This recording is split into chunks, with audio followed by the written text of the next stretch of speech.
Welcome everybody to the Neon City Daily Podcast. I'm Jamie. I'm Nick. I'm Josh. And I'm Dave. And that's a full house. How are we, gentlemen? Ooh. Yeah, not too bad, not too bad. Have been playing some games, so good. Yeah. What that always kind of helps. games would you say that you've been playing, Dave? I have busted out Sid Meier's Pirates. Oh, wow. Just some good Nice. times. Not the original choice. ancient version on the Amiga, but the semi-recent release on the PC. My man, they're choice. both ancient. What I'm an old man, Jamie. was it, like 2007 or something like that? A long time Probably. ago. Probably. I mean, I do have it on GOG, so, you know. Yeah. Yeah, so who knows at that point? GOG is the time capsule. It's It great. really is. So much fun. Oh, GOG. I still remember one of my biggest adjustments to that was even at the time it came out and I started playing it, it was like, use the numpad. I was like, whoa, use the numpad. Yeah. Yeah. Like, you want that functionality? It's always been there, but it's suddenly something wants it now. That's Dave one of those made Sid Meier's games. into a LAN game. It had never been done before. Oh, that's right. Dave couldn't connect with his like Windows meme machine, and Yeah. he played Pirates instead of Rune or whatever it was we were playing at the time. Who's I like the always Sounds like assume along it was those lines. Rune. conveniently couldn't play a Rune. Hey, I have had to play it at other lands. It has occurred. The good news about that is that we currently have a version of Rune that does work online and is ready for us to go for the Rune Challenge. Any So- moment now. Yeah, so stay There's a Rune tuned for challenge. that. It It's a sure challenge is, to play buddy. it. It's a challenge to beat me at it, which actually isn't going to be that hard because like I haven't played the I don't have game that long in for a day. Maybe if we long all time. gang up on you. You could try. See, I'd we be did fine a bit with of that. a test there. Me and Jamie made sure it was working, and I feel like he was doing a little bit of gaslighting me, just trying to lull me into a false sense of security. Oh, yeah. If you so want I- people to play your game, you got to make them think that they've got a chance at it. Oh, no, what? It's like I That's went to not Brawl James' Howler MO. knowing We've I all had no played Quake chance. 3 with him before. See, Oh, no, yes, Quake Quake 3, I would Arena argue lands. that I've taken more matches of Quake 3 off Jamie than I have any fighting game ever. Oh, yeah, but that's not saying much. And I carry you in RTSs, and that's a thinking man's game, so I'm going to take the high ground. You carry us in Age of Empires 2 up until the point where we all die. We definitely- won a game, our most recent game with Nick. We won. Yeah, that was because the AI weren't on the same team. Yeah, no, which I didn't realise until it was too late. Whatever I- it takes, I- guys. Whatever it takes. Yeah. So we still won. So let's just take this. Yeah, and we leave. that's a victory. We don't need to argue. We won, and now we're with on money. moderate. That's With all money. people Yeah. need to know. Yeah. We've been speaking of strategy games. We've been playing a little bit of Warhammer 40k Dawn of War 2, which is one of those strategy games that I really love going back to because it's just, I don't know, something about it. It's really easy to pick up and play. Yeah. No, it's a good game. It is literally built for you to be able to walk into and just make guesstimates. Coming from Like Age everything. of Empires, like literally in the same night, like Yeah. Age of Empires is by Yeah. no means a complex, especially number 2. It's No. not a complex RTS. No. But you realize, I guess, how complex it is comparatively when you go straight into a Dawn of War 2 game. Yeah, And you're just like, oh, okay, The I can just Dawn of literally War walk is, up and shoot people. That's it. That's all I have to Yeah. worry about. Dawn upgrade of War one screams at you to get 2 different resources and just hit go on dudes. Yeah. It's So- really interesting when you take a look at the original Dawn of War and you kind of like see how it was it was much closer to an Age of Empires game where you were like building bases and building a lot of defenses and turrets and mines and stuff like that as you were also going out and trying to get requisition points. And then when they brought out, I think it was like Soulstorm or whichever one it was where you played like the Necron, they started to pare it back. So you could only have like a certain amount of defenses and things. Like they were trying to push you out to actually go and be more aggressive instead of turtling. And then I think that they just kind of like took that idea and really brought it to a head in the second game where your base, you hardly even do anything to it. You just upgrade. There's like 3 upgrades and that's really it. You don't add extra stuff to it. You just go, okay, all right, now I can have a bigger guy, or I can have a tank, or whatever. And that's just it's more about taking and equipping small squads of units and keeping them alive, knowing when to advance and when to retreat. Yeah, it's unit management more than anything. Yeah, and I really like it. It's got such a great ebb and flow to it. They kept that in 3. Not a lot of people liked 3, but I didn't mind it. I still was haven't one of the even people who tried didn't it. like it. They tried to strip it back even further in a lot of ways, and it was just too much. It didn't feel like Dawn of War anymore to me. It was really oversimplified by that point. Yeah. But speaking of pirates, the only thing I didn't like about that game is that it just suddenly forced me into retirement. That's true. Oh yeah. I was You like, get your I'm medicinal really herbs, you can enjoying it. last longer. Oh, yes, it's yeah, going to make fine. you stop. Yeah, it's going to make you stop Yeah. at some point. I actually forgot that it did that because I restarted that game so many times because I'd play it for a bit and I'd go and then I'd come back and I'd kind of play it for a bit and then I'd start another one and I'd play for a bit. I think I only ever got to a point where they were like, nah, like I think twice maybe. Just Yeah. because I just didn't play like a single save game that hard. But yeah, I certainly wasn't happy when it happened. I was too remember busy the going, game. no, I'm What was having that? fun. I think it was Winwood? Remember, Jamie, we got a game not long ago that Oh yeah. looked like a It looked lot like like- Pirates, but it wasn't. It was at early all. access. Yeah, Winwood. Yeah, it was more like a taking the boating aspect of Pirates and trying to make that like almost like a multiplayer battle game. If I remember, Yeah, you couldn't go onto islands or anything from memory. I don't know. I think it was in early access when we tried it. Yeah, it was. It kind of replicated the boat combat, but it didn't have any of the intrigue and interesting little things that you did between sailing to and from places that Pirates did that really made it stick with you. I don't even think you had to worry about the wind. Nah, I don't really? think so. Oh, Yeah. That's just not on. Even though it's called Yeah, no, Winwood. that actually, no, yeah, that sounds garbage. Especially I when you think play a some- sailing game. Yeah, I think some of my favorite parts of Pirates was just when you would go into town and there would be a ruckus and you would have a bar fight, and it's just basically a quick time event, but it was Yeah. just this fun little like They captured the bombastic atmosphere distraction. really well. Yeah. oh, yeah. And that's what I'm using it as. I'm just playing on easy. I don't have to care. I can just Yeah. go and take over lots and lots of evil Spanish and Dutch guys and just romance a few women. It's interesting how it rates them from sort of plain to sort of semi-attractive, very attractive. And the way they do that is basically their breasts get bigger. That is basically the scale You're of such a cat attractiveness. about town, game. Dave. Just like real It's life. all class. That was really nailing the social commentary there back in the day. Just get Jeez. yourself a plain Jane. Let's be totally fair. Like, if you're a pirate and you're bumbling around and you're spending weeks on the ocean and you get back and you go, wow, those are big titties, you're gonna be happy about it. So This is true. Yeah. It's like prison. You can be gay for the day, but once you get out, anyone's attractive at that point. you don't have balls. Nice. See, Yeah. that's an area that Pirates doesn't really delve into, but you know, No. unless there's some subtext I'm missing. And I don't think it does. But speaking of early access games, Wow, Josh. once There's segues, more segues. I'm sorry, but I'm just picturing Just this. like the owner, it's gone off a cliff. I'm trying to This'll- bring this'll you back to work. life. Are you trying to that say Pirates that when you go to prison, it's early access? I guess it depends how quickly you give up. Oh no. You're the guy who goes, "Oh no, I've dropped the soap." Yeah, The everyone OCD knows daily, in everybody. prison that you have to. You got to man up. You got to stand up to them. Otherwise, they're just going to take advantage. That's of an you. interesting choice of words with "man up." You Like, gotta but I'll be take it honest. like a man.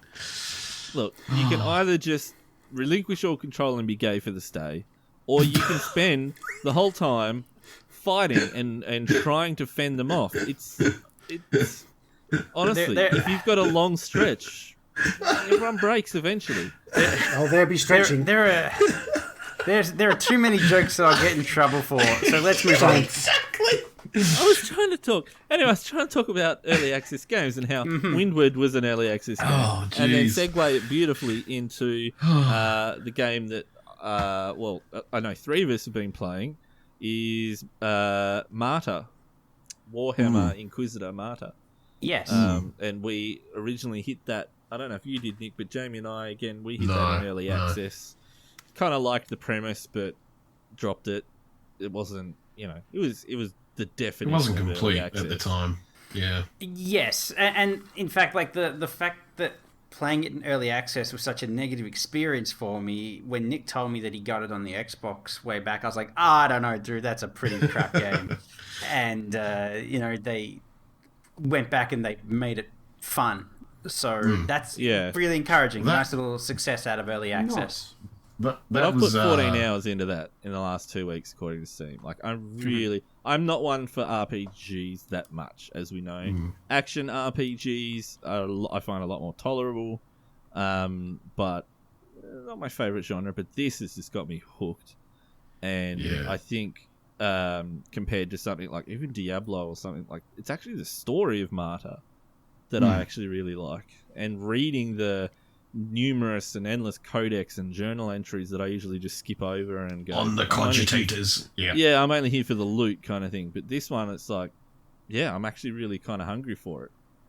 Interesting. I think our impression is reversed, actually, Josh. I'm in there just for like the gameplay and the loot, and my eyes are glossing over when they start talking about cogitators.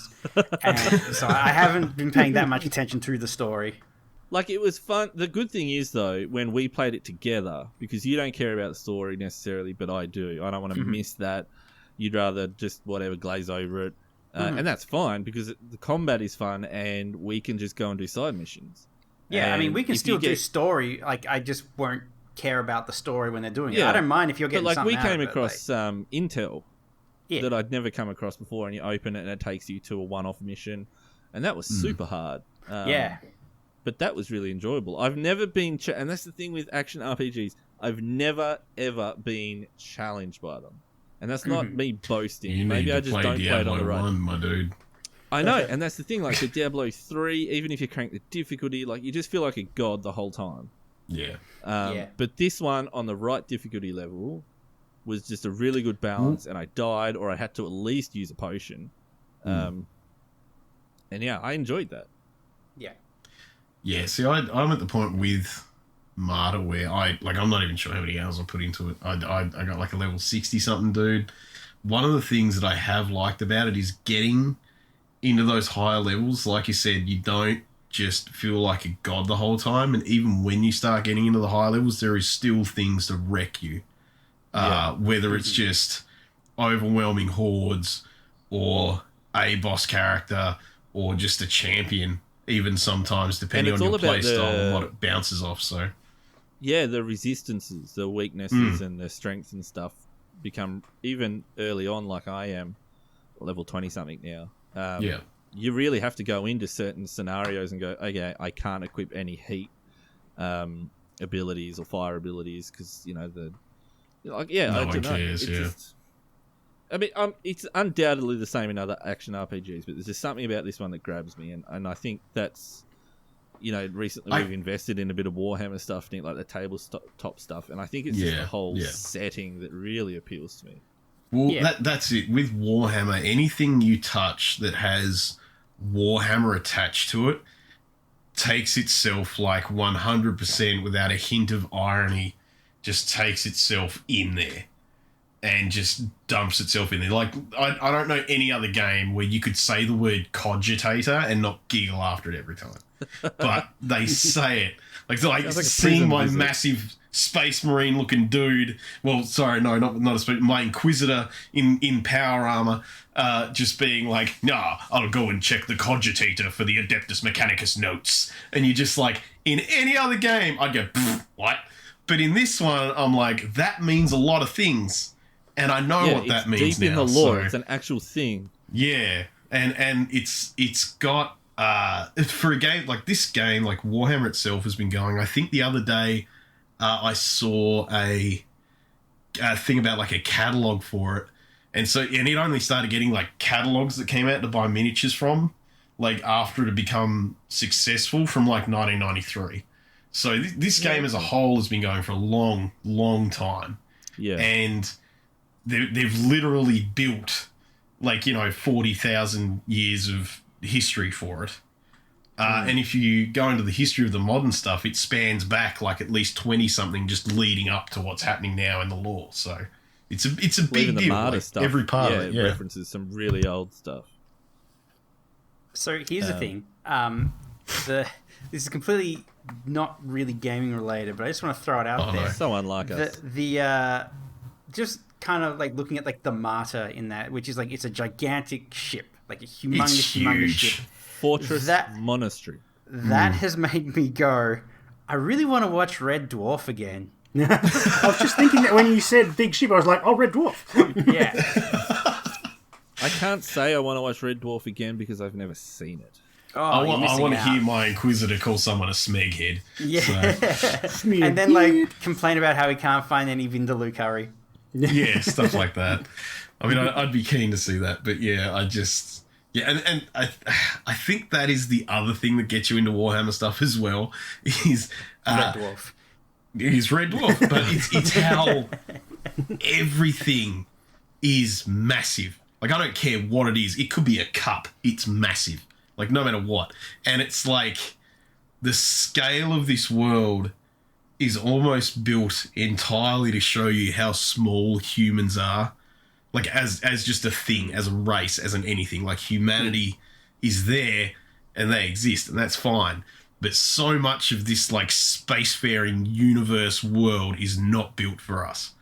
And, like, like, down to, like, the Inquisitors, when you're playing as the main character in it, you notice that you're not as massive as the Space Marines. Why? Because you're just an Inquisitor. You're a dude in power armor. You're not a gene-seeded mutant built for war like those guys are. The Space Marines are literally the human form of angels, aren't they? From the God Emperor or something like that? Like kind of. They were. They were the first ones that got made, the Primarchs. That were what they were considered as. And they were like, yeah, they were effectively angels. Like, some of them had mechanized wings and stuff like that. And like the odd thing is, and this is a thing too, you start looking at like the lore and you look at how long this time span just like explodes over.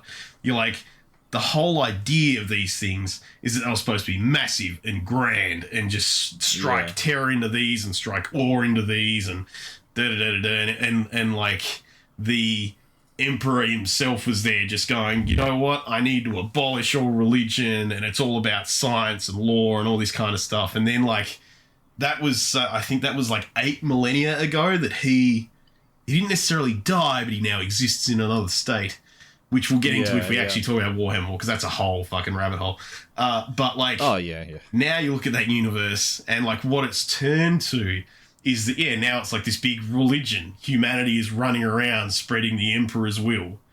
And it's actually just, that's what it's become as a religion. And so you look at these things Jamie now. pointed out how racist the Space Marines are, I can't. Oh man, yeah. They're space Nazis, for sure. Yeah. Just, for sure. Like, it doesn't matter what the other guys are. Yeah. I mean, like the whole thing is like, it's just space race wars. Every race is trying to kill every other race. Like, but the humans are just, or the Space Marines, the Imperium or whatever you want to call them. Yeah, the Imperium. They're just on a perpetual crusade. Yeah. Like, they're out that's to cleanse. literally their whole purpose. Yeah. And it's like even in the game, he has to open a door and celebrates when he does it because violence is the answer. Yeah. He shoots it down. Yeah, that's right. I forgot about that, yeah. But what have you been playing, Jamie? Oh man, I've been playing a little bit of Martyr on the side, but primarily for like the last 2 weeks, I have just been hitting the heck out of Phantasy Star Online. The they've kind of like fixed the issues that they've had with the lobbies being like really slow and crappy. I don't know if they've fixed the issues with downloading it from the Microsoft Store, but that doesn't matter anymore because the fans have come out and they have released the PSO tweaker for the North American version. So now you don't even need the Microsoft Store. It just downloads everything that you want and it will put it where you want it, and you can access it whenever you like. What a simple really premise. Cool. What a crazy idea, I know. But I've already hit level cap, and I'm moving to hit level cap on a second class.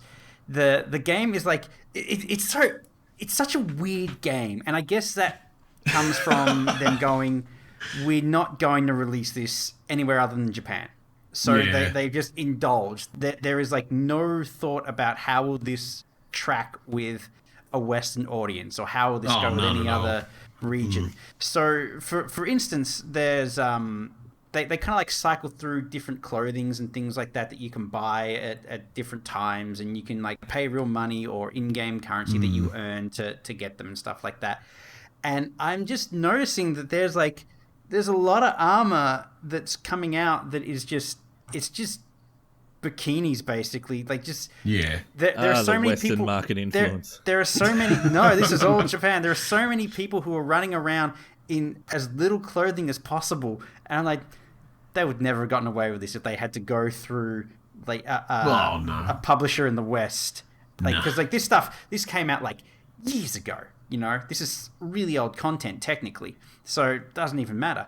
And they've got like they got an event going on where it's like Sega's birthday and or it's Sonic's birthday or something like that. So there's like all this old Sega memorabilia that you can get, which I'm really digging. And another interesting thing is how like it feels kind of more like a Wild West situation in terms of content. If you're listening and you think, oh, this is a free game, I'll give it to my child to play. If you do disable symbol arts, there's a thing called symbol arts, which in like the first game, it was a very simple concept. You've got like 8 or 9 random shapes that you can kind of put in there to create essentially your own emotes. And they've taken that and they've really ramped it up. So you can put up to, I think it's like 255 random shapes into this thing. And people have gotten very, very good at recreating anything. I saw yes, but I'm leading up to that, Nick. There's like we knew where it was going. It's the internet. Someone has put up like a picture of like a photorealistic Arnold Schwarzenegger, and I gotta really stress that you're using shapes like crescent moons and circles and squares and stuff that are just properly put in the right spot to make it look like a photorealistic Arnold Schwarzenegger from Terminator 2. That's impressive. And so, of course, as my friend was alluding to here, a lot of pornography has kind of slipped through. And it's really weird because if you see someone's symbol art, you instantly have it in your history. And then you can take that symbol art and put it into your symbol art, and you can like maybe slightly tweak it, and so it changes completely.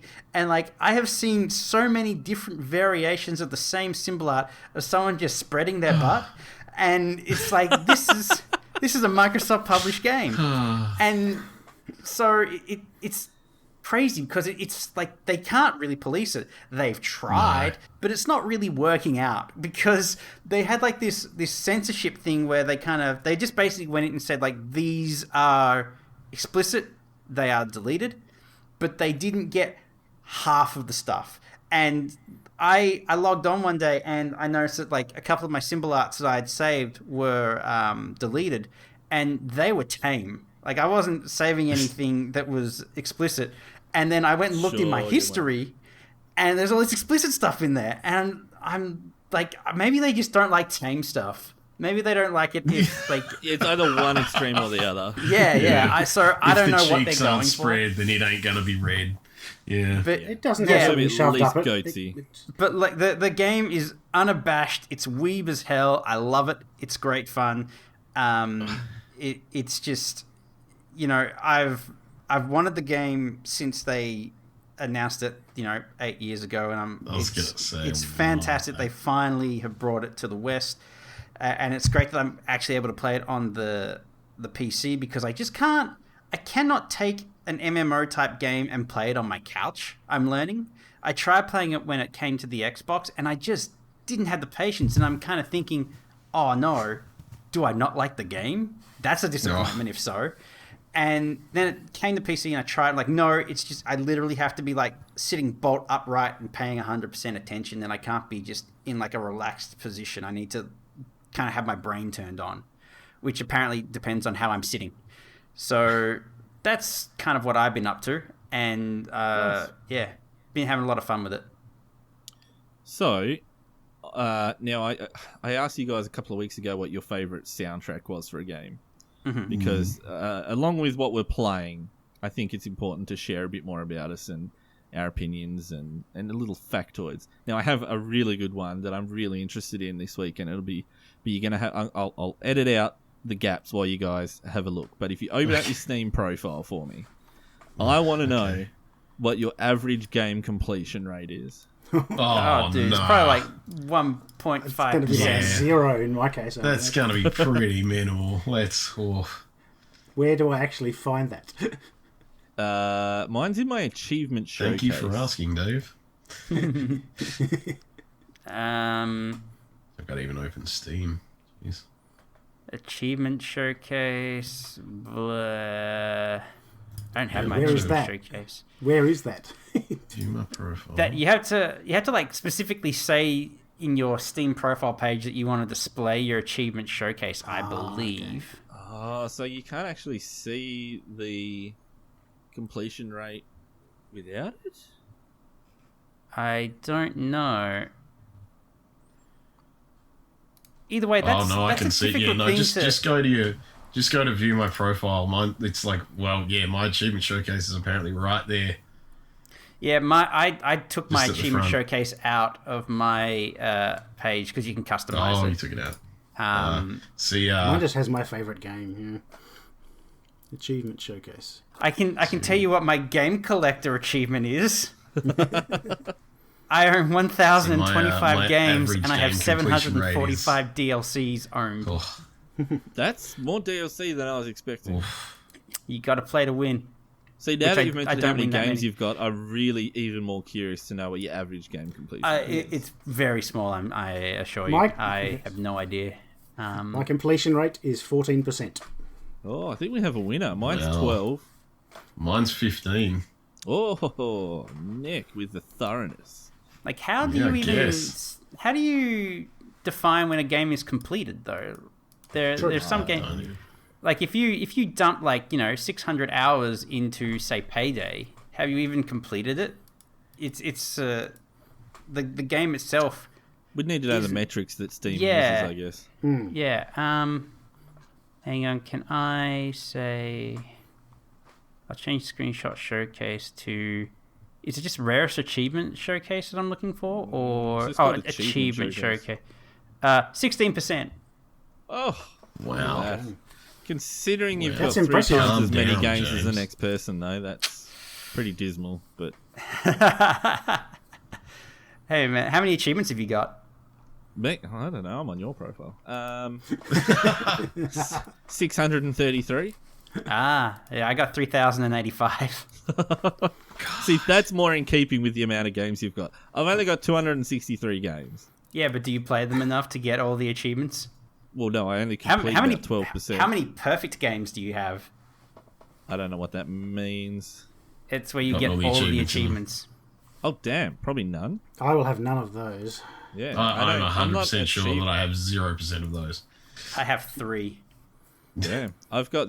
Do you hunt for them specifically? Nah. Are they all visual novels? They probably are, actually. They're probably from the Higurashi games. Unless something's extremely linear, then I won't have anywhere near all the achievements. Like, I won't go out of my way to get achievements. You know what? Okay. Here's a little peek into behind the curtain of Nick. I don't know if we want to see under the curtain. You want to see all of it. You want to see every curtain. But I was getting to a point with my Xbox gamer score, and I really got into it when I hit like 90,000 points on that, right? Mm-hmm. And I was like, I have to get to 100. I have to do it. There's no way I can't do it. So I started just ducking down to Kmart like at least once a week and just picking up some like bargain bin garbage game that no one I would remember like that. ever pick That's up. dedication. And I picked up Lost for the 360. I think it was $17. Like based on the TV show? Or... Yeah. okay. You play as some other guy that just happens to not be Disney's in the Lost. events of the show, but he's there. It's horrible. It's terribly shoehorned. It's a bad game. But I started playing it, and I just did this thing where I was like, doom, doom, doom, doom. I got through it, and just by playing through it and like looking for the collectibles when I kind of saw them start to come up, I only missed one achievement. So I went back and I went like, okay, where was it?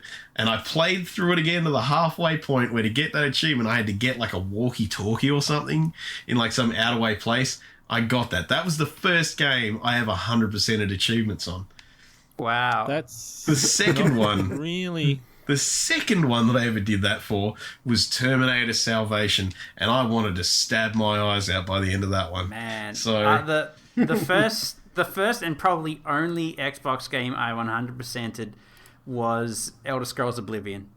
Damn, man. oh yeah, no, that And hurts. then they brought out an expansion. I was Oh, like, the "Get expansion. this!" Yeah, I went back I to it. remember actually talking to you when that came out, and you just go like, "Oh, it changed. It's bad now." Yeah. Speaking of bad now, the PlayStation 5 has been unveiled. Oh yes.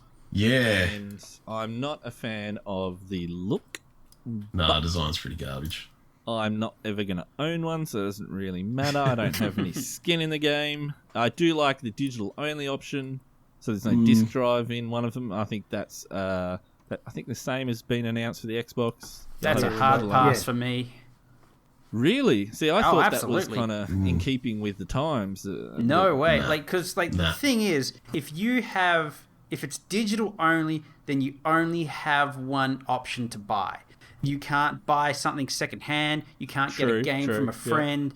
You can't get something from eBay for way cheaper. You can't get something on sale somewhere else. You always have to be going through the PlayStation Store. Now, granted, the PlayStation Store actually does a lot better than the other stores in terms of like their sales and how much their games are at any given time. However, I do not want that to be my only option. Yeah, no, that's fair. That's to be honest, when I saw the fact that there were those two options coming out, that was my first reaction as well. And I can't. Yeah, I don't want to limit myself to only being able to buy from their store. Yeah. So As an outsider looking in, then as someone that's not going to buy one, yeah. I thought it was a good inclusion. Put it that way. Like I'm It's sure an they'll option. sell some digital if it's only ones. if that's something that somebody wants, more power to them. But I prefer to have options. I will buy from a store. I will buy from their digital store. I just like having the Oh, absolutely, and Yeah. that's always been the calling card of a console, hasn't it? Lend a friend a game, and it's No, I get that. Yeah, that makes sense. But the one other- thing about the digital only option makes me scared though that that console will be online only to play your games. That's yeah, a probably worry that I tied have. to your account as well, and if I your mean, we'll account's see. suddenly not in good standing, do you lose access to everything? I have no idea, but it's one of those things where I'm concerned, and I'll be keeping my ear to the ground on that. I do feel like the other part of the no disc tray thing is if they start running backwards compatibility patching through like they have been this generation for a lot of stuff, if backwards compatibility gets patched in for a game and you already own the disc, you don't want to have to buy it on the store again. Excellent. You point, want to just be Nicholas. able to use that disc, and that because that frustrated me a couple times when stuff was coming out on the Xbox store. It came out, I think it was what was it when they did Dead Rising? Like they did Dead Rising, but instead of just going here's backwards compatibility, they went here's backwards compatibility with an upscale and some better textures, and you have to buy it again. And I was like, kind of wish you just let me chuck my disc in to play the game that I liked. Yeah, that's And this to me, like, if you don't have a disc option, like if you don't have that hardware in your system, that just removes that option at all. So therefore, you're like, oh, I like this game from the last generation, and I made it backwards compatible. Oh, sweet, I get to give you $20 again. Nah, I'm not digital only or disc drive. It doesn't matter. It still looks like butts to me. Oh yeah, no, it looks bad. Yeah, no, it looks granted, yeah, like both look very bad. The digital only one is definitely the sleeker of the two, but it doesn't look like it would fit on your head like a witch's hat. Yeah. I mean, looks aside, honestly, I don't care how it looks as long as it plays well and it's got good games and it doesn't jerk me around. You know, I'm invested in them succeeding because, as we all know, it unfortunately has fairly large impact now on PC gaming. Yeah. It's honestly, like, what, 60% of the market now, consoles for games? I'm not sure. I don't know. It's somewhere big. around there. It's kept AMD alive just by letting them sell processors and GPUs. Oh, absolutely, because both systems are using AMD. Yeah, right. They're basically very similar specs for AMD. Yeah. And the solid state hard drive technology that they're running in conjunction with something else that removes bottlenecks that allows them to just load stuff almost instantly is really intriguing. Technology. And the fancy caching. Yeah, they show that off with the Ratchet and Clank gameplay demo that they had, and it looks amazing in terms of just he's jumping through like different dimensions or something like that, and there's like a different 2 places second, in time and space, which you'd know, James, if you played the games. My mistake, Nicholas. I'm sorry. I forgot that you were the Ratchet and Clank man. But he jumps through a portal, and it's just like whoa, and then he's in an entirely different environment, and it's really impressive. Just as an aside, what's really sad about that is that they bring out that really cool trailer that like shows off a really cool feature, but all I've seen since is people on Twitter going, "Have you seen the female Wombax? I'm gonna make some fan art. She's what?" People are horny over the female. I'm just like, wow. I mean, I figured the furry community was probably at least a little bit into Ratchet and Clank, but just Jesus Christ, they get horny over a lot of things on the internet. Remember when like the Spyro remastered stuff came out, and it was like the games looked gorgeous and incredible, but all you ever heard about was like that dough chick. Yes. Come on now, I play that game with my kid. Yeah, well, once you get to the dough chick, people I don't ruin know everything. What's her name. Is it Fauna? I feel like it might be. Remember. But once you get to that part, just be like, "There's so much porn of this character," and you can carry that with you. All I've seen about the PlayStation moving away from dragon porn is it's a deer, but okay. It's very meme-tastic. Like the amount of memes based on the design. Yeah, has been both incredible. have been that way though. Like it's the PlayStation's turn at the moment. Like I will never not see a PlayStation 5 and not think of Seto Kaiba from Yu-Gi-Oh, because someone just stuck his head on top of it. I'm like, that's the character. Jeez. But, like, so we got that, and like the Xbox is a fridge or a cinder Or a bin. block or something else that's like a big square. They've both gotten to a point where like, both designs are both equally bad in their own special way. They're both at either end of the spectrum. One is completely ridiculous and one is too boring. Yeah, the Xbox totally is very right. understated, whereas the PlayStation is just Overstated. very out there. It's extra. It's extra AF. And It's sort of like full RGB off, ridiculousness. Don't compare those boring ass consoles to my precious RGB. I knew you would respond to that. I wonder if they're actually going to bring out RGB on a console. Don't know. I'm surprised they haven't. I mean, there was the red ring of death on the 360. Yeah, the closest you got to RGB on that. the unintended RGB. Yeah. I definitely prefer these designs, however like atrocious they are, over the George Foreman grill that was the PS3's first design. Yeah. that thing, like, because I don't know, it just took up so much space. And then if you laid it down flat, you couldn't get anything on top of it either. No. Because it was just, it doesn't slide off. It was convex. It was. Yeah. The Xbox Slim looks quite 360 nice. I was still the have my pinnacle of Slim. design. It's still nice. I like Yeah. the Xbox 360 Slim. I like that design. Yeah, 360 Yeah, is It's good. a good form factor. I actually really, really like my my Xbox One X. It's just there, and it's just small, and it's compact, and it's just. And I think that's one of the reasons why I don't really mind the Series X design too much, because I look at that there, and I'm like, it basically just looks like a fucking massive book, and it's just laying flat, and that's good. That's fine. Like, it can disappear into where I am, but Yeah, you want it to disappear in amongst your AV kit or whatever. Yeah. So I mean that's why, to be fair, I'm pretty fine with the Series X design, but it is just incredibly boring. I do have to say that. Like that is the caveat to this whole thing. As Jamie said, I think you're alluding to it. As long as it delivers the games. Yeah.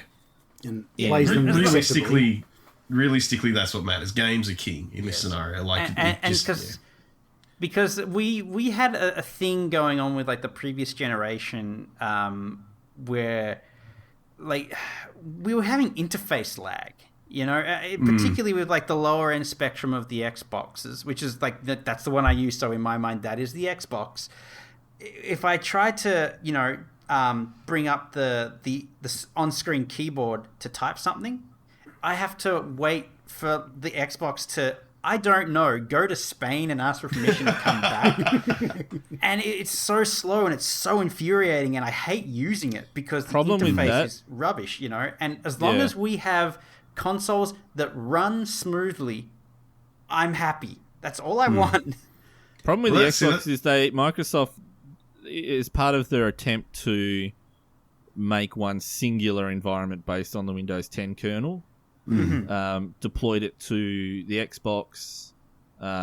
They deployed the lightweight version, I can't remember the name, to the line of phone, so you could actually dock the phone. And once it was docked, it would actually boot up a VM with the lightweight version with Windows 10 on it. Like underneath, it was all the same, and it's just ham-fisting bloated OS or an OS designed for PCs, and then just trying to take single bits of it that apply to the Xbox, and it just didn't work.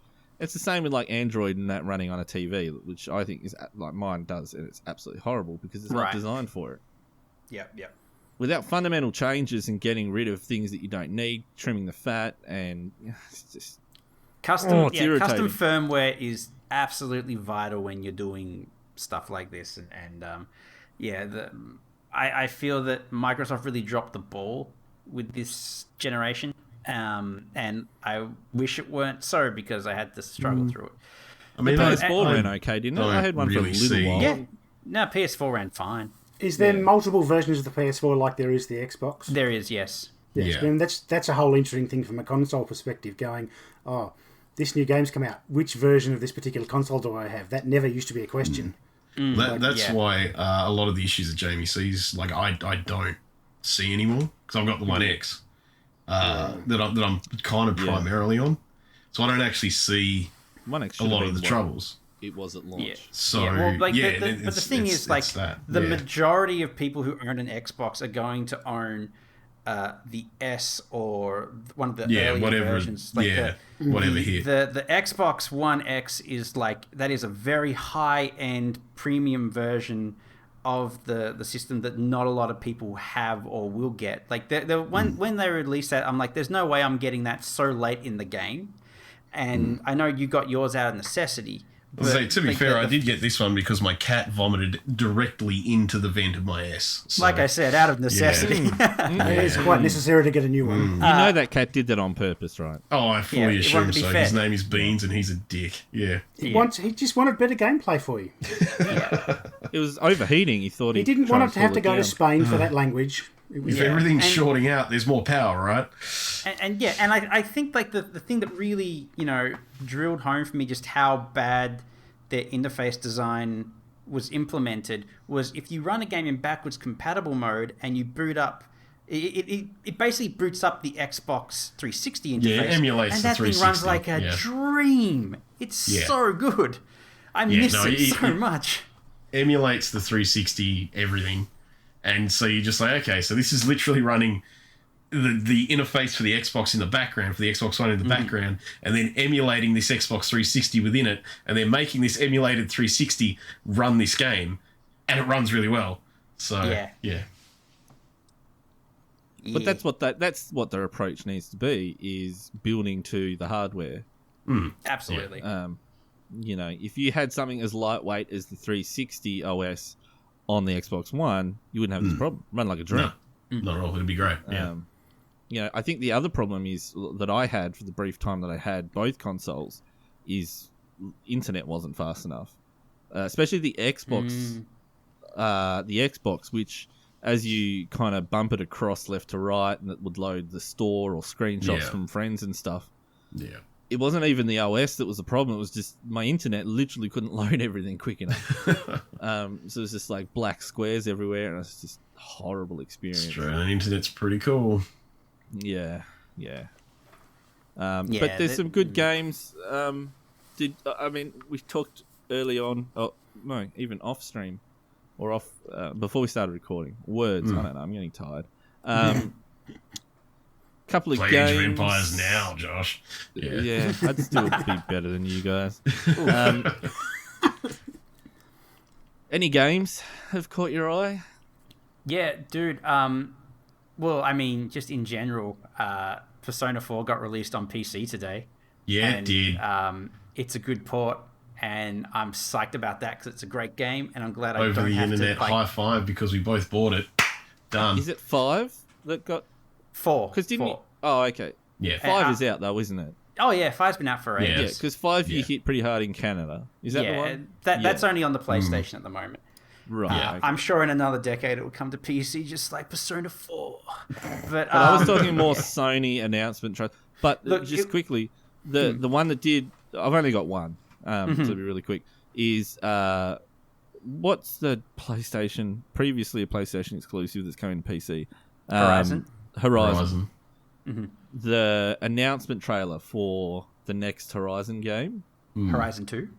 looked good, but it just got me more pumped to play the first one on PC. Yeah. That's fair. So- yeah, that's understandable. Didn't make me want to buy a PS5, sorry Sony. It did make me want to play the game on PC though. I do feel like... Because that was the thing with Horizon for me, was that it looked like it was going to be pretty good. But like, it's on a system that I don't own, and it was stuck there for so long. And so I kind of know, like, maybe I think 3 people that have even played it. I've played And they're it. all like, yeah, it's good. And I'm like, I'm not going to buy a console for good. And then, it's hitting PC, and I'm just like, I wouldn't mind actually seeing what that was like, so it's a bit more of a curiosity thing for me. Now that Nick has a new shiny computer, everybody. That's it, yeah. It's got all the RGBs. Built by experts. Yeah, look, I would I'd say that Horizon Zero Dawn, if you like the idea of hunting robot dinosaurs and this is a game for you, it's all a over solid game. I kind of got it around the same time that, like, it just before Persona 5 dropped. So I played it so for it a was little dead. bit, and then Persona Jeez. 5 happened, and they're like, fuck, fudge this, and I I just hit that. So I can't really speak too much about how good it is. It is a great game though. Like it is solid. Oh, Hellblade 2. Sorry, that's the other one I'm excited about. Oh yeah, Hellblade 2 is looking good. The new Spider-Man game looks pretty neat. They have taken Figure out what it is. they've taken my criticism about the Miles Morales segments in the original PlayStation game, and it looks like they've really revamped them into something that I want to play. Since none of you guys have played Spider-Man, in the original Spider-Man game on PS5, they were like, you played as Spider-Man, but every now and then you would play as Miles Morales or Mary Jane, and both of those are basically, you have to sneak through like these really crappy sections, and if anyone spots you, you're dead and you have to restart them, and I hated them. They completely pulled down the pacing of the game to a snail's crawl, and they were rubbish and awful, and I hope they never do that again. There was just... It was so frustrating because you had like this core mechanic that was great, and then they went, stop that, play a puzzle game, which you can skip. We have the foresight to know that you might not want to do that, so we'll skip Oh, that. wow. And then play a stealth segment that you cannot skip, that is story important, and you do not care about and don't want to do. Oh. So I never finished Spider-Man because I kept running into sections like that, and I was like, Really? it's sucking the will for me to play. They try to make you invested in Mary Jane's story. You're not. They try to make you invested in Miles' story. You kind of are until this idiot kid keeps running into war zones and creeping around and stepping on glass and alerting people to his presence and dying. And it's just like, don't do that. Just let me play as Spider-Man. It's Just called let me be Spider-Man. Spider-Man. Yeah, so hopefully Spider-Man Miles Morales is just a game where you play as Miles Morales as Spider-Man. That is my hope. It does look like that, which is good. And they did show off like a really quick thing of like the effect of his like his little venom blasty thing that he does too, I'm pretty sure. So I'm just like, yes, that looks good. It should be good. Incorporate that, make good combat. Yes. Yep. So I am almost certain that they've cut out all the crappy stealth mechanic stuff. I'm only just saying that because like it just makes sense not to have that, because there's no way that game came out and they went like, people really love these stealth sections.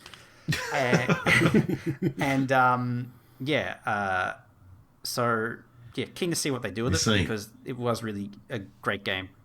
Yeah. And I'm also really interested in Ghost of Tsushima.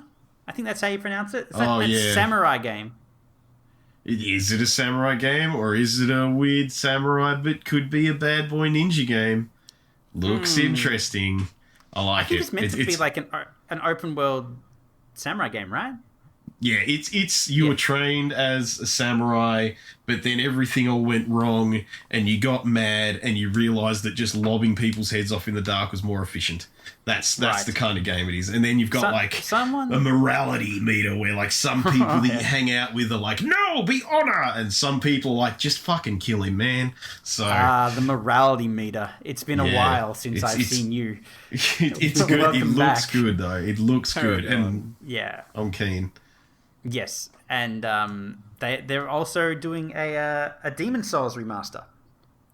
Yeah, so that's going to be hopefully I have to great. admit that as groundbreaking as that game was for almost birthing it as much as it did at the time and bringing into the modern forefront like that style of game, I just didn't get into it.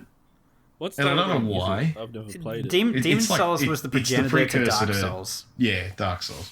Right, okay. And while like I really like more the afterwards like Dark Souls and 2 and 3, and I like them a lot, they're good, but I tried to play Demon Souls, and I don't know whether it was just like my inability to use a PlayStation 3 control pad properly or what, but I just didn't mesh with it. I didn't know you had Demon Souls. So yeah, I picked it up because I just wanted to try it.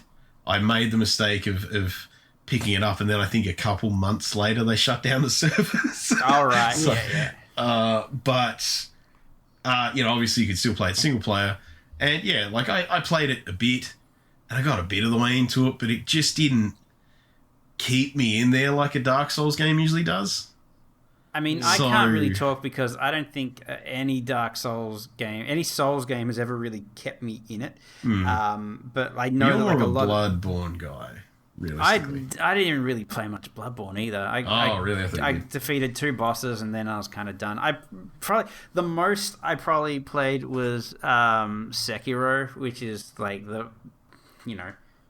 I gave up on that. I got refunded for that. Wow. I realised I'm not built for Souls-like. Lauren actually beat Sekiro the other week. She finally went back to it after like stopping at the final boss like a year ago, and she's like, "Nah, I'm doing it." And she just sat there until she did it. Nice. But yeah. Do you guys see Souls, that? Oh no, you're sorry. Yeah, sorry. I was just gonna say that Demon Souls it's gotten like sort of a cult-like following within the Souls community. So I think that it's just one of those things where they're bringing it back, and I'm a little concerned about the art direction because if you look, they showed like some side by side stuff. Oh no, they showed some iconic shots, and then people have taken original screenshots and side by sided them. And while the new shots do look really nice and detailed and crisp, there's something about the ambience that's been sort of taken away. The original game had like this weird kind of like fever dream feeling to it, which doesn't look like it's there anymore. So it'll be interesting to see what comes of it. I will say I do have some faith. I'm pretty sure it's Blue Point doing this, and they did like the Metal Gear redos and stuff. Is it Blue Point? Is it Blue Point? Blue someone.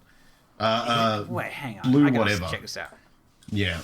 I think I said there's a Kingdom of Emula remaster coming. Oh yeah, Kingdoms of did, Amalur. actually. Talking about remasters, it just reminded me. You see, I knew so few people that played it, but the people that did all loved it. So I really enjoyed it. Kingdoms of Amalur was really good. Yeah, but I think I've bought I think I've ended up with like 3 different versions across 3 different generations of whatever, and I still have never even installed it, and I feel bad because I feel like I should have, but I just haven't. You know what? The thing was, I think that Kingdoms of Amalur came out like just before or just after Skyrim came out. Terrible timing. Yeah, it was terrible timing, and it just kind of got like lost. And you're right, Nick. It is Blue Point Games who are remaking it, which concerns me. They did do some good like HD remakes, but if this is like a complete from the ground up remake, did they also do the one for what was that game called? Shadow of the Colossus? Was that also them? Oh, was that them? I don't think it was. I say that with absolutely no certainty. I just don't think it was. Hang on. I'm just gonna... Yes, the Trump method. Yeah, you mumble a little bit. Where are we? It was by Blue Point. Yeah, it was. So, yeah, Okay, I don't know. I mean, they that's the thing with me. Like, Blue Point to me is... I think of them and I immediately remember... their Metal Gear Solid HD thingies, and I look at them and I'm like, they were really good, and that like actually having that version of Metal Gear Solid got me to play 3 finally, and that game is amazing. If you haven't played Metal Gear 3, do it. The HD version's amazing. It'll eat you. When you let yourself get into it, you'll be into it. But yes, but the critical difference there is that those were really good ports. Yeah, that's what I was going to say. Like they were ports. To be like they were something brought up. Yeah, which you took something situation already good, you chucked it in an up-res machine, and then you served it back out. And at the time, Blue Point like did that, and everyone was just screaming, "Why couldn't these have been the guys that did the Silent Hill HD versions?" And to be honest, after that, it was just kind of meddling. It was like they did that really good job on Metal Gear, and since then it was like, okay, they're fine, I guess. They aren't. And I think a lot of that came from because at the time when the Silent Hill remake or remasters came out, and the Metal Gear and the Devil May Cry ones came out, they hadn't really established the method to how they would do it. So Konami attacked it from we're going to go back and get the source code, and we're going to basically recompile everything and put it into onto the Xbox and the PlayStation Take again. Broken version, make a PC game. However, they broken, didn't chuck have everything else. Well, they didn't have game final code, so they were scrambling to fix all this stuff to get it out in time. And it was just busted, and it was like really unfortunate. A lot of mismanagement from the very high ups in Konami's side of things, who were pushing them to get it out the door in time without giving them adequate time to make everything work properly. Whereas Blue Point would just take a released version of the game. Took a released version, and they would and then they would essentially like make it backwards compatible and emulate it, and so everything Well, their was first already step there. was that they ported it to PC. Like they took an already working version of a game, ported it to PC, and then spread it out from there. Yeah. Yeah, but now it seems that they've gotten into the habit of actually making stuff from the ground up. So, See how I that think goes. we should wrap up, lads. well, just before we do, Josh, I wanted to ask Dave. They've been pushing some Gran Turismo stuff lately, and what are your thoughts on that? Are you a Gran Turismo guy? It's one of the few games I actually bought for the PS3. Mm-hmm. So I played quite a bit of it. I didn't love it. I played a lot of it, but then I got into better sims on the PC. Right. So, but I hear that the GT Sport, which is the only GT that's actually Gran Turismo that came out on the PS4, was good. Yeah. So I'm certainly going to check out some of the videos to see how it looks. I may never actually pick up a PS5, but Yeah. Do they market themselves as a sim?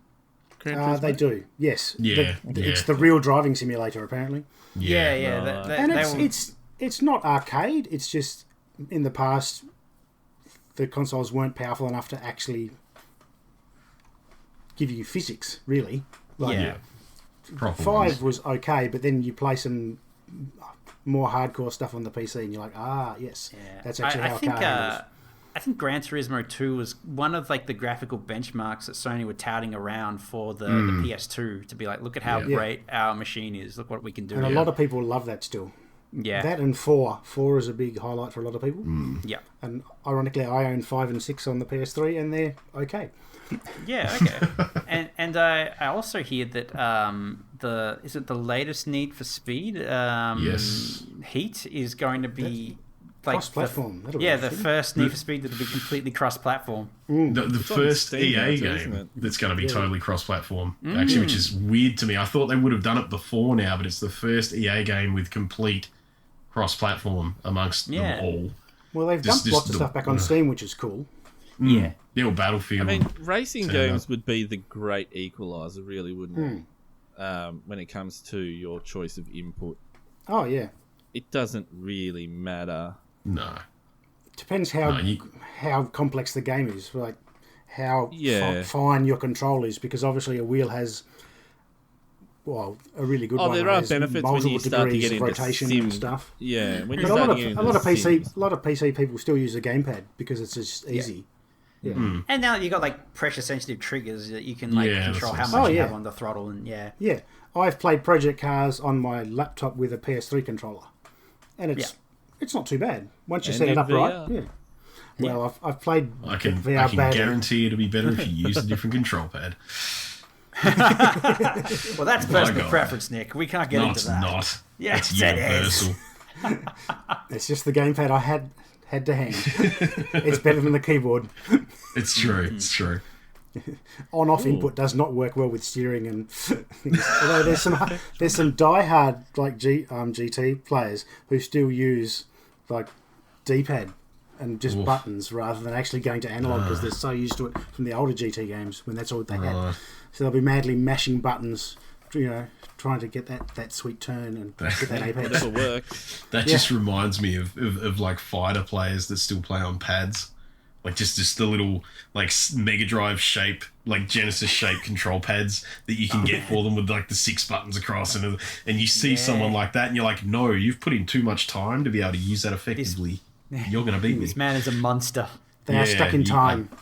Yeah, it's just I look at that and I know I can't beat that. That's not a thing. I'm not going to do it. I'm not That even guy going to who try. won Evo with the PS1 control pad for Street Fighter 4, I think it was. Yeah, Nice. yeah. I He feel knew like what he that'd liked be the and same. he took it all the way. I feel like that'd be the same in like a racing sim community. If someone gets seen like driving around with a D-pad, I feel like that'd be everyone else's cue to go, oh no. Some guy brings out the Model M keyboard, the old one, and plugs it in and goes, right, here we go. You're done now, been boys. I've been using this keyboard since the Pippin Get Fucked.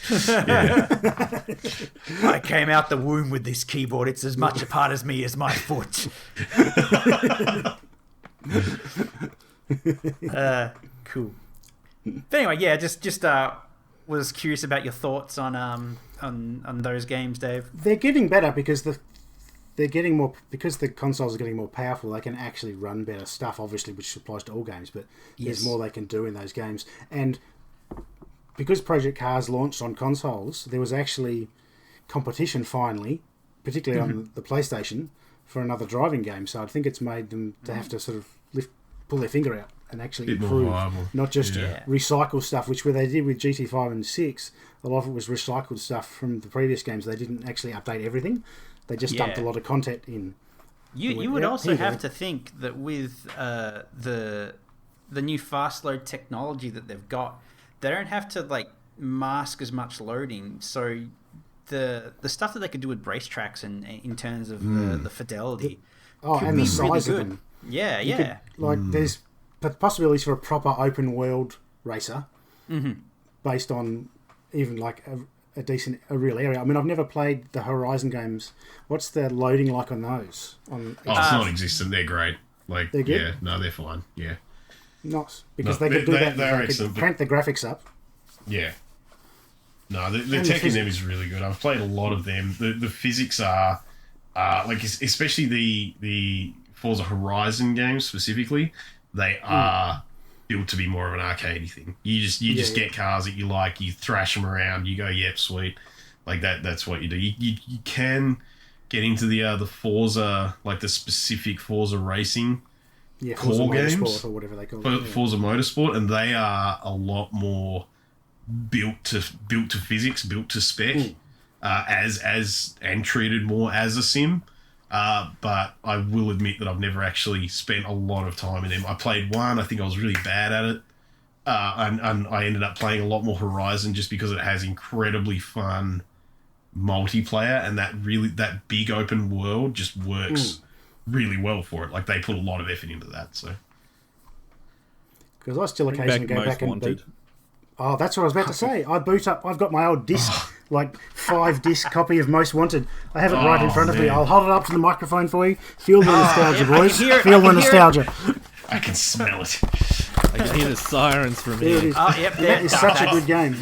Such a good game. Most like, I have the newer version amazing. of it. It sucked. It's like, this is nowhere near as fun. The old one still is great.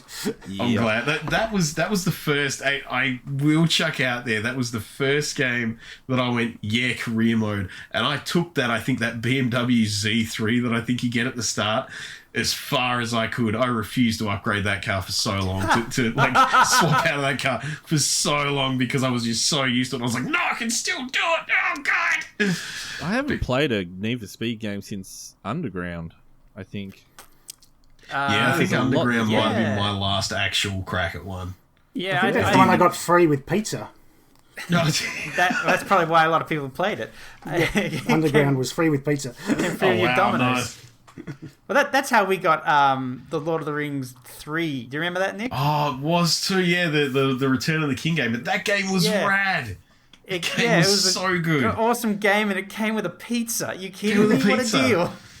I also have an Age of Empires CD from a cereal box somewhere. Yeah, Kellogg's had the Age of Empire giveaway. Nice. Kellogg's didn't have Hatsune Miku though, so that's where they fell over. That was really the golden age, wasn't Hatsune Miku is in Phantasy Star, so. You did. That's right. You did threaten to take me to a virtual Hatsune Miku concert. And well, I didn't threaten you. She just wasn't playing at the time, so I couldn't. I didn't threaten you. guys remember I'm Marine Sharpshooter? Universally, is the worst game of all time. Oh, wait. CTU Marine Sharpshooter. That sounds super familiar. Did you have it and then destroy the disc? Stephen did, yeah. Right. I bought it lunch break at college, walked down into the city, bought it, genuinely thinking, I think it was at the height of the TV show 24. Oh, yeah. Where Jack Bauer works for the counter-terrorist unit. So then a game came out called CTU Marine Sharpshooter. I'm like, I know that it's like really, like, it's been reviewed horribly. But it's got guns. It says CTU in the title. I just want to pretend to be Jack Bauer. You know what? You followed your heart, and I can't dissuade you from that. And Stephen, I got it back to college. He's like, can I have a look? And he opened it up and he snapped the disc in front of me. And it's like, I will not let you do it. Firm opinions. Very firm opinions. Yeah. Jeez. You got Jeez. $3 down the It's- drain. It's kind of a baller move, though, just taking your friend's new purchase game and snapping it in front of them. I know, right? Yeah, I'm not And gonna if you know lie. Steven as well, like, If you're gonna do that to someone, you've got to weigh up. Are they about to hurt me? Can I defend myself with a disc? What's about to happen here? Because, like, I gotta admit, like, no matter how terrible the game is, like, you or Nick or Dave bought and showed it to me, I wouldn't snap it in front of your See, face. the problem is that 9 times out of 10, if I had a terrible game, it was either for one or two reasons. One, because I was saying, no, trust me, it's good, I enjoy it, shut up. Or it was you going, hey, Nick, Steam gift. So, They're much harder You to know. snap. yeah. He did buy me dim sims with chicken salt afterwards, so he did. So he that was he worth more recouped than the full game, let's be price. Yeah, trying to make up Yeah. for it, yeah. You've got more value out of this story than you have of actually playing the game, so it's okay. Oh, absolutely, yeah. Oh, goodness. I wonder if Well, it's on you know Steam. what else It Josh is on could Steam. probably get a lot of gameplay out of is that Outlast game that's been announced now. I think it was Outlast Shut Trials. your whore mouth. And it looks like looks like, because I've only seen the trailer, looks like it could be a VR game, Josh. So this could be Thank you. your chance to really No. break that out. See, I'm only playing And- Outlast out of loyalty to the audience who enjoy me playing Outlast. I only started it because the whole bet thing, or whatever it is, and now I'm playing it for the people. I'm not going to play another one. And I can guarantee they are going to want to see you play this. Oh no, it's not going to happen. Well, Not I gonna mean, play it. at least you're doing it for the people.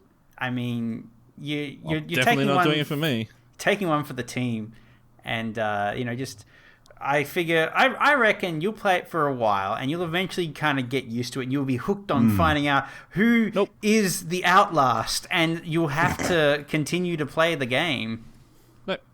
No, I mean, you haven't even figured out who exactly Father Rodriguez or whatever his name is yet. So don't even there's know what just you're so talking much about. story to be I honestly uncovered. don't even remember anything I hear in that game. So, Because you can, all you can hear is yourself screaming. well, it's irrelevant. I am, like, jokes aside, I am kind of heartened to see that studio is still doing well and they're still pumping out games that they like to make. Oh, you sent me Marine Sharpshooter number 2. Yeah, I couldn't find number one, and this one was $1.75, so I thought, you know what? It's got to be I quality. don't think There's a number Next stream. one- next stream for sure. Yeah, number 1 probably doesn't exist anymore. I don't think even so. the developers probably Yo, Steven just- snapped the last fucking disc. Thanks, man. Yeah, that's right. That was the disc that, like, that snap That was destroyed the it. entire game. There was only one That was copy the made. end. That was as far There as is- they got, and he's ruined it for all of us. There is another CTU game just called CTU Counterterrorism Unit, which is it's mostly negative. 25% of the 31 reviews are Sweet. positive, but it's Wow. $7.50, which is a little rich for me. Yeah. Yeah, Have to wait for the Yeah. Steam sale. it's not worth the memes. Yeah. But that said, they've made 4 of them. Have they? Yeah. I love that you saying that means you're looking at them right now. You are Yeah, this they got invested. CTU Marine Sharpshooter, Marine Sharpshooter 2 Jungle Warfare, CTU Marine Sharpshooter Golden Bullet Edition, Marine Sharpshooter 3, and That's- Marine Sharpshooter 4. Are these all on Steam? Because I could only find Marine Sharpshooter 2. I'm just googling the. Apparently Wow. only 2 was made with like the highest quality that they're like 2 we are was the proud to good put one. this. Yeah, we're proud to put this onto the Steam store. Oh, hey, also Journey has landed on Steam. Oh, really? Yeah, Because I didn't know that was quiet. no, it's not. Isn't Yeah, no, that was from was it was Santa so- Monica Studio or something? It was Yeah. it was a Sony exclusive for a long time, and Yeah. this is one of those games that they've kind of gone. Oh, it's from that game company. Sorry, but Well, it was I a think Sony- it was that game company, but then didn't it get... so I know Santa Monica were attached to it somehow, weren't they? They might have like helped with some coding and stuff, but this is one Yeah, of, like yeah. these guys. They did like Flower, Journey, something else. But It was it's basically you look at them and you go, okay, you do kind of off-kilter games and you do them good. They were like Sony's like independent arty darling, and it never came to anything else, except maybe PS4, but Journey was one of the games that kind of got announced around the same time as Horizon coming over to PC. So Sony just did like a few games that they're just going, yep, they're coming onto another platform, and So Journey has arrived, which is great. It's a great game, and it was such an emotional game. It was. I'm having like flashbacks to playing it, and the other players that I met along the way in that odd way that you do, and it's Josh and Dave. Do you guys know how Journey works? No.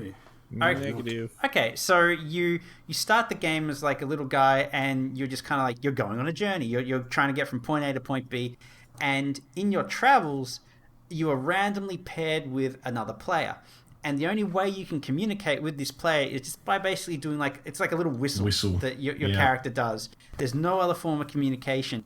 And the game isn't that hard. It's literally just kind of like jumping along and like kind of whistling a friend to come and help you open a door or whatever. But it is crazy the emotional build up that you have. Like you become so attached to this other character because you're just whistling for each other, you're helping each other out, and you know you go on this big journey, and at the end I lost my friend right at the end. I'm like, oh, where is he? I was like really freaked out, and then I got to the end, and then just as I'm about to reach there, he shows up, and I'm like, he made it, and I was like so happy.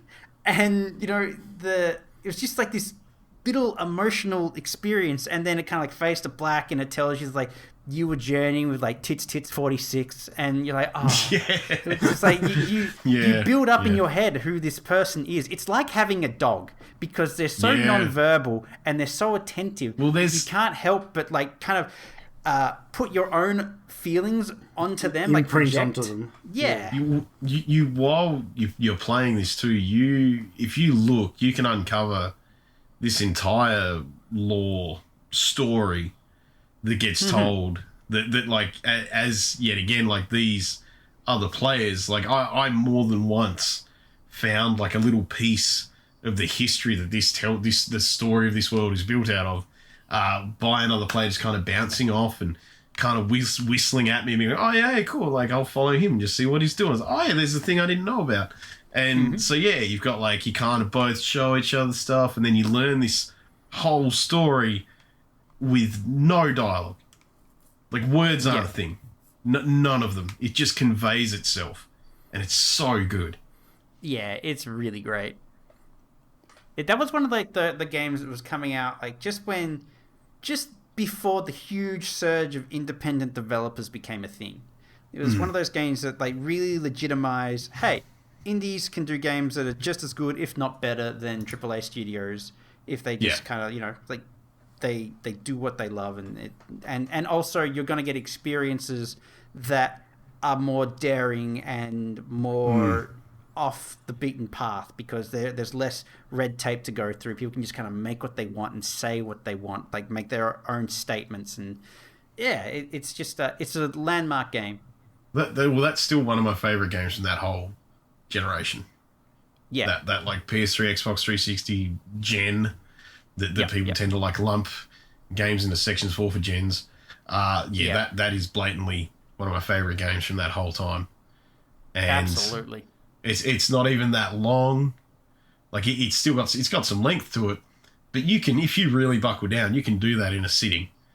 But it is just so good, and I can't stress enough how, like I said, just almost emotional that journey is. Yeah, and I can't really talk about a lot of things in it. It's what it says on the tin. You need to experience them. You need to be in them to get the impact of them. If I just like babble some stuff, it's just going to sound like I'm babbling stuff. But you get if you sit there in a dark room and you play it and you just build up to these moments, it just means so much at the time. Yeah, absolutely. It's just, if you can get a hold of it, which you can now, I definitely recommend Can it. now on Steam. If you've never played it, it's totally worth it. It's on sale. Might check it out. Nice. Sounds good. Yeah. A simple idea well executed by the sound of it. Yes. Yeah. Very well executed. But that's pretty much all that I've really got for this week, guys. Is there anything else you kind of want to add on before we sign off? Remake for Not I. Alex Kidd. Oh, right. Yeah, Alex Kidd in Miracle Alex World. Kidd in Miracle World, DX. I'm Right. just like, wow. Okay, DX. What does that mean? Oh, it looks like it was made in Flash now.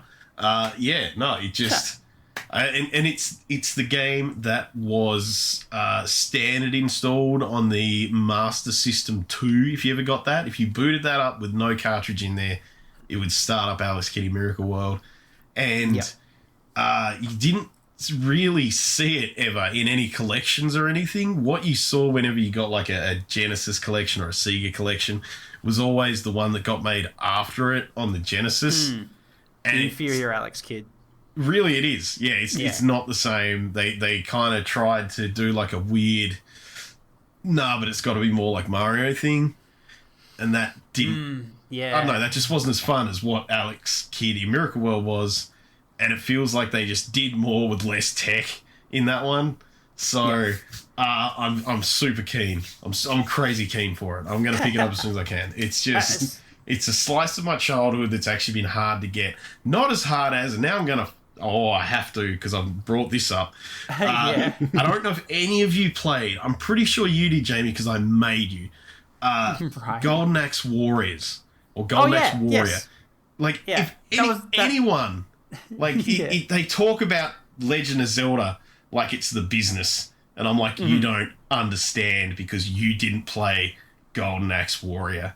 Like, that was the game, the RPG adventure game like that, of that system, that era, that I always look back to when people think back to like, oh, this really guy played a lot of Legend of Zelda. And I'm like, you didn't have a battle axe.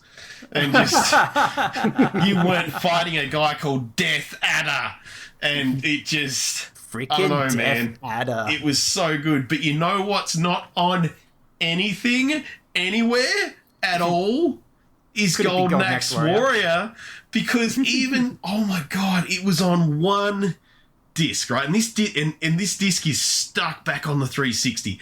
It was a Sega Mega Drive collection. I think it was number 1. You had to play like Golden Axe 2, get a certain amount of points, I think, in level 2. Then you unlocked it as an extra thing. And so it was like in this weird sub-menu. It wasn't even really clear that it told you got it. But then I played Golden Axe 2 for a bit, and I realised there was this other menu, and I kind of got in, I was like, Golden Axe, when did I get? So suddenly that just became my life for a week, was beating that game again. But it's not on anything. It's not on Steam. If you want to buy a cartridge, you got to sell your kidney for it. Yes. And it's just, it's but yeah, now we've got Alex Kidd in Miracle World, so I've got that piece back. We've got that little bit, and I've got that. but come on, developers, it's 2020. Give me my goddamn Golden Axe Warriors already. I do have like some good news for you, Nick. Do you? In a sense, with I've that looked on Steam, so hyper-powerful if you PC tell me that it's you've now got, on Steam now, I'm gonna be a little bit mad. no, but you 'cause can't just emulate it. Oh, yeah. Yeah. But that's weird. Actually, no, I tried to emulate it, and I just couldn't for some reason. Oh, really? I'm just, yeah. I did a weird thing where I got it to start, but I can't get it to understand buttons, and I don't know why. And I had a bit of a fight with it, and I had a tantrum, and I left it alone. That was like last week. Now, I'm just taking a quick look at the Alex Kidd DX stuff, because this is kind of like the first I've heard of it. And I gotta say, like, the graphics look really nice. It's a very appealing game, but there is something that I find just much more appealing in the original color palettes and design that they had, because this is a thing that Sega really touted back in the day called blue sky design, where like they just, every first level would always have like a beautiful blue sky, and they've got this in the new game, but it's just kind of like it's a little bit washed out. It doesn't pop as much. But either way, it looks like a really nice, faithful port, which you can. I think it's got the mode where you can switch back and forward to the old graphics and the new graphics. Yeah. So yeah, that's fantastic. I'm really glad that Alex Kidd is kind of like getting a bit more love. Yeah. Realistically, like so many people played it and so many people remember it. It kind of deserves at least a bit of a bump now and then. Yeah. Well, he was very obviously like, we want Mario. Here's our Mario. And then they went, this not really working. We'll get a different mascot, and that's when Sonic came. Sonic happened, yeah. Yeah. But yeah, cool. All right, fellas. Well, I think that might be it for this podcast.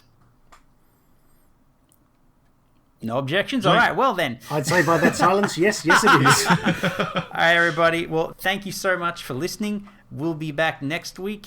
And have a good one. Bye, everybody. Bye. Peace. Hey, Nick, you should check your Steam. No, what have you done? Nothing. What have you done? Steam. It's gonna be something horrible, isn't it? No.